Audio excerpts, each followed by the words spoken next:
Elle est végétarienne depuis l'âge de 15 ans. Elle a travaillé durant 7 ans comme acheteuse pour un grand groupe textile. En 2017, elle décide de se lancer dans la grande aventure de l'entrepreneuriat. Bonjour Nathalie Darvan. Bonjour Frédéric.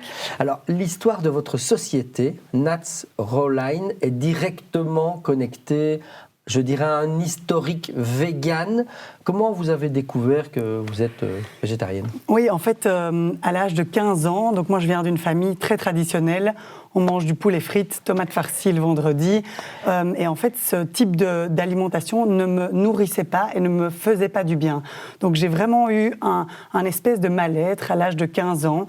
Et je me suis rendu compte en fait que l'alimentation pouvait peut-être avoir un impact énorme sur ma santé et sur ma façon de me sentir. Et en fait, à l'âge de 15 ans, petit à petit, j'ai commencé à faire des expériences dans la cuisine chez mes parents et à manger différemment que ma famille.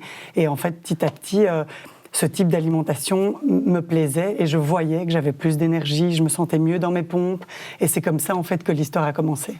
Alors, vous avez fait des études à l'UC Louvain en management, puis vous êtes parti au Canada pour poursuivre ces études. Et c'est à Vancouver que vous avez fait vos premiers pas professionnels et que vous avez remarqué aussi que cette pratique alimentaire du véganisme était quand même fortement présente. Oui, tout à fait. En fait, en Belgique, moi, on me regardait quand même avec des grands yeux quand je disais que je mangeais plus de viande, plus de poisson à cet âge-là. Et c'est vrai qu'à Vancouver, c'était complètement différent. En fait, les gens étaient déjà quelque part plus avancés que chez nous. Et donc, même en supermarché, dans les magasins, il y avait énormément d'alternatives. Et donc, ça m'a évidemment beaucoup plu. Je m'y suis vraiment retrouvée. Et puis, leur mode de vie, parce qu'il y a l'alimentation, mais il y a tout le mode de vie à côté qui était très nature, très sportif.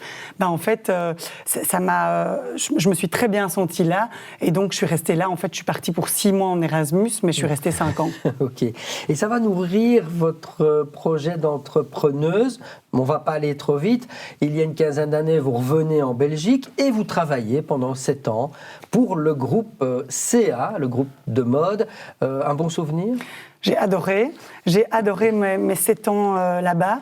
J'avais des super collègues, super ambiance, une ambiance très internationale. Ça m'a permis aussi de beaucoup voyager et évidemment, pendant tous ces voyages, je faisais mon boulot, aller rencontrer les producteurs, mais j'allais toujours regarder ce qui se faisait au niveau de l'alimentation, qui pour moi était toujours une passion. J'adorais voir. Oui, exactement. J'adorais aller voir ce qui était nouveau sur les marchés et voilà.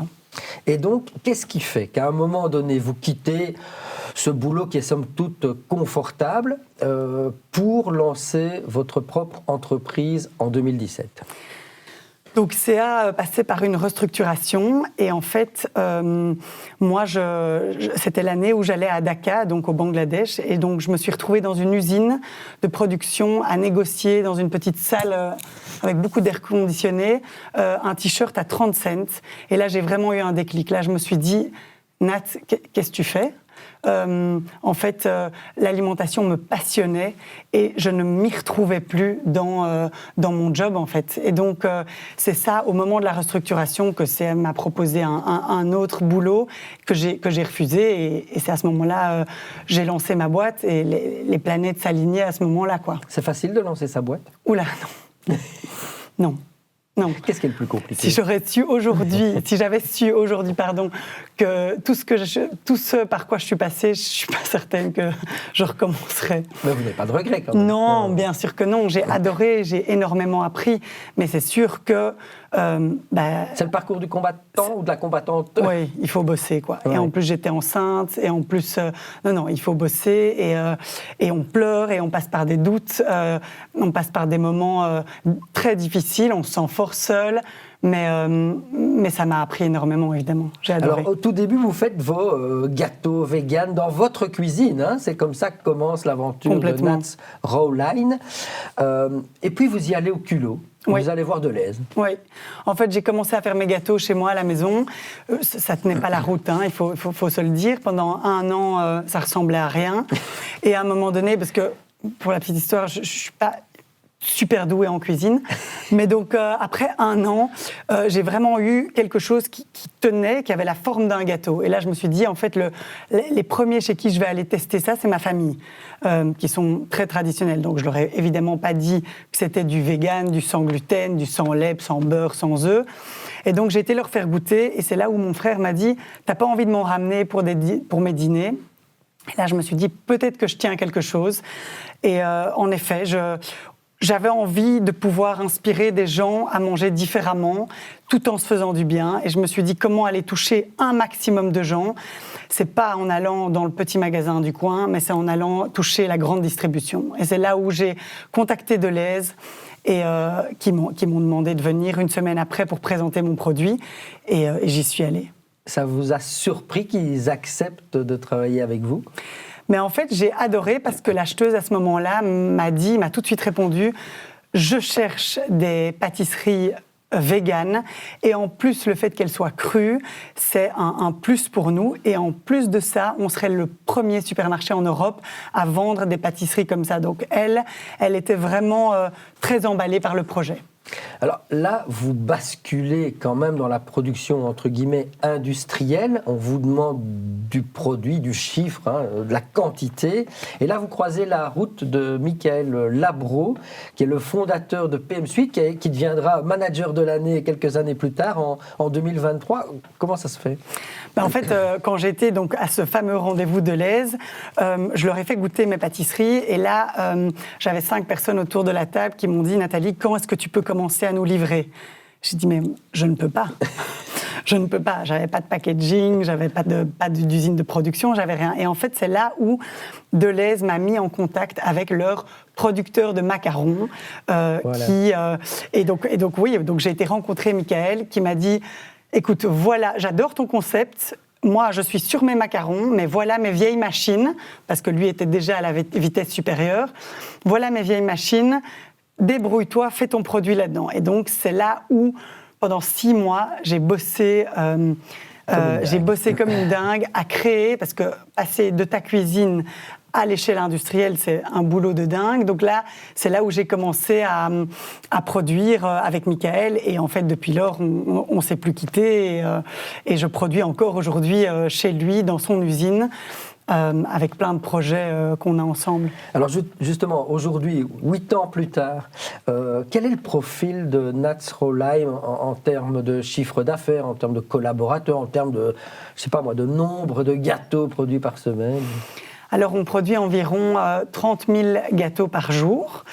Et on est pas une très grande équipe, on est environ 6. Alors, en production, on a plus ou moins une 40aine de personnes. Et en termes de chiffre d'affaires, on fait plus ou moins entre 6 et 7 millions de chiffres par an. Avec quelles ambitions? J'aimerais bien, pour 2026, arriver à 10 millions. Ah oui, donc vous êtes en pleine croissance, on peut parler de succès.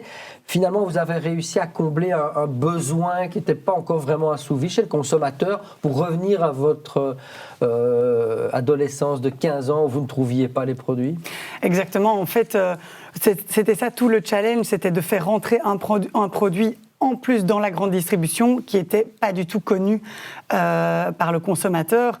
Un produit cru, vegan et en plus une pâtisserie, c'était pas encore connu il y a 7 ans. Et c'est vrai qu'aujourd'hui, on voit vraiment une forte croissance. On se rend compte que les gens ont envie de savoir ce qu'ils mettent dans leur corps, ce qu'ils mangent, et ils sont de plus en plus sensibles à ça, en fait.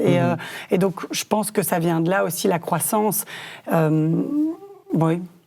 Et aujourd'hui, bien sûr, vous vendez vos gâteaux et autres douceurs en Belgique, mais c'est surtout à l'étranger. 90% de votre chiffre d'affaires est à l'export. Sur quel marché exactement? C'est une 15aine de pays, c'est ça? Oui, on est dans même une 20aine de pays. Je pense que notre plus gros marché, c'est les États-Unis. On a 45% de notre chiffre qui est fait aux États-Unis. On est rentré l'année passée en Asie, donc ça c'est très nouveau pour nous et c'est super excitant. Et puis on est aux Émirats arabes aussi, et puis une grosse partie aussi en Europe. Justement, vous l'épinglez, premier marché, États-Unis, 45% de votre production.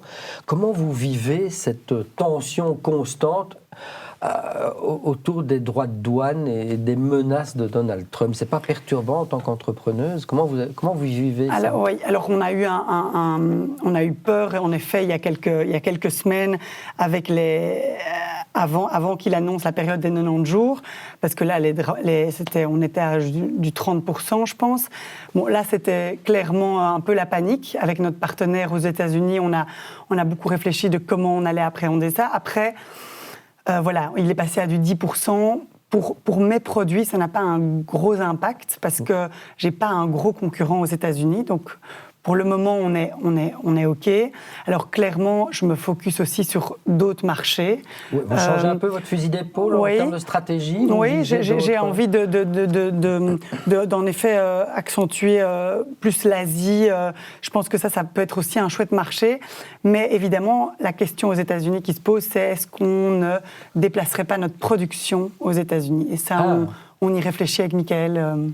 Pourriez, parce que lui aussi il est fortement impacté par ça. Vous pourriez, c'est un scoop, vous pourriez bâtir une usine américaine pour à la fois PM Suite et Natsroline. On pourrait faire ça, oui. Bien, vous nous tiendrez au courant. Oui. Justement, on arrive tout doucement à la fin de cette interview. Comment vous voyez Natsroline dans 10 ans? Ça ressemblera à quoi? En fait, j'ai envie d'être vraiment la marque de référence pour tout ce qui est pâtisserie, vegan et sans gluten, parce qu'il y a tellement de produits aujourd'hui vegan sans gluten, on le voit, le marché est en forte croissance, mais j'ai vraiment envie d'être la marque de référence qui soit à la fois extrêmement bonne, délicieuse, à la fois super transparente. J'ai envie que le consommateur puisse vraiment acheter les produits en fermant les yeux, parce que on ne met pas de crasse, il n'y a pas d'additifs, il n'y a pas de conservateurs. C'est vraiment un produit très clean. Et j'ai envie de pouvoir véhiculer ça encore pendant de nombreuses années. Parce que j'espère que c'est vers là que le monde va aller et que l'alimentation va aller. En plus, ce qui est pratique, si vous allez vous installer aux États-Unis, votre nom est déjà très anglo-saxon. Oui, tout à fait. Natsroline, ça veut dire? Rowline, c'est une ligne crue, donc, parce qu'on utilise des ingrédients bruts, non transformés, non modifiés. L'idée, c'était vraiment de prendre des ingrédients de ta cuisine et de les mettre dans une usine de production, quoi. Donc, c'est vraiment ça que j'ai fait, sans ajouter quoi que ce soit autour. Dernière question, la mode ne vous manque pas? Non, pas trop. Les collègues peut-être, l'esprit de la boîte, mais vous voyagez encore beaucoup. Mais je voyage encore beaucoup, donc tout ça va, oui. Merci beaucoup Nathalie Darvan d'être venue nous raconter votre très belle histoire d'entrepreneuse. Natsroline, c'est dans la boîte.